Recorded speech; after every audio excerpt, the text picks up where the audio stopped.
என்னமா ராஜ் கௌதமன் முன்னாடிலாம் கலர் கலரா பூக்கள் அறுவடை பண்ணி மாலையா கட்டி தோரணமா கட்டி பூக்களா வீடியோ போடுவீங்க. இப்ப வெயில் காலத்துல எல்லாத்தையும் காய விட்டுட்டீங்களா? வீடியோஸே வரதில்லையே. அதுவும் இல்லாம சாப்பிட்டு சாப்பிட்டு விதவிதமா சமைச்சு சமைச்சு சாப்பாட்டு வீடியோ தான் வருதுங்க. ஒரு சப்ஸ்கிரைபர் கேட்டிருந்தாங்க. அதெல்லாம் கிடையாதுங்க.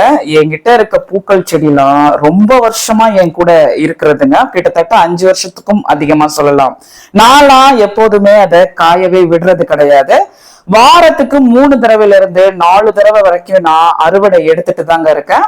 அதே மாதிரி செவ்வாய்க்கிழமை வெள்ளிக்கிழமை வரும்போது நாளே அறுவடை பண்ணி ஃப்ரிட்ஜ்ல வச்சு சூப்பரா பூஜையும் போட்டுட்டு தான் இருக்கேன். நான் என்னதான் வெளியில டூருக்கு போனாலும் ஊர் சுத்த போனாலும் எங்க போனாலுமே என் செடிகளுக்கு தேவையான தண்ணீரை ஊத்திட்டு தாங்க போவேன். திரும்பி வந்து பார்க்கும்போது இப்ப நான் பறிச்சுட்டு இருந்தேன் பாத்தீங்களா, விதவிதமா ஜாதி மல்லி, முல்லைப்பூ, கனகாம்பரத்திலேயே பல விதமான கலர்ஸ் நான் பறிக்க போறேன். அது எல்லாமே என் தோட்டத்துல பூத்து குலுங்கிட்டு தான் இருக்கும்.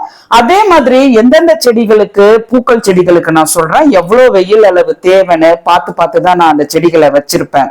இனிமே ஒரு 10 நாளோ என்னவோ இந்த அக்னி நட்சத்திரம் இருக்க போகுதுங்க.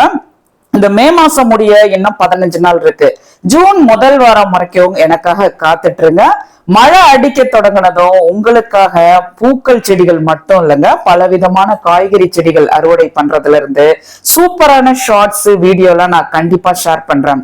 இப்பவும் நம்மளுக்கு மாடி தோட்டத்துல கிருணி பழம், வெண்டைக்காய், கொத்தரங்காய், கீரைன்னு வகை வகையா கிடைக்கதாங்க செய்யுது.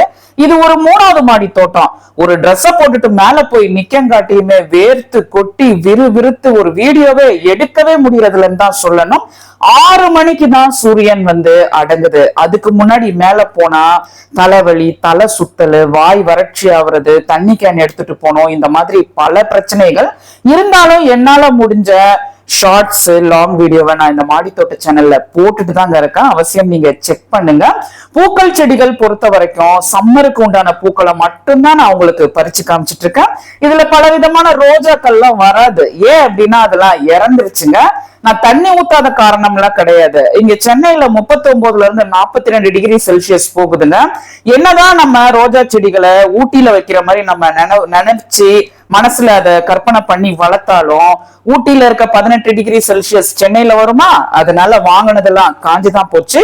மறுபடியும் ஒரு பல்லாவரம் சந்தைக்கு படையெடுத்து இந்த சீசனுக்கு, அதாவது ஆடிப்பட்டத்துக்கு நான் ரோஜா செடி வாங்குவேன்னு நினைக்கிறேங்க. இன்னைக்கான மலர்கள் அறுவடை எப்படி இருந்ததுன்னு கமெண்ட்ல சொல்லுங்க. Happy gardening.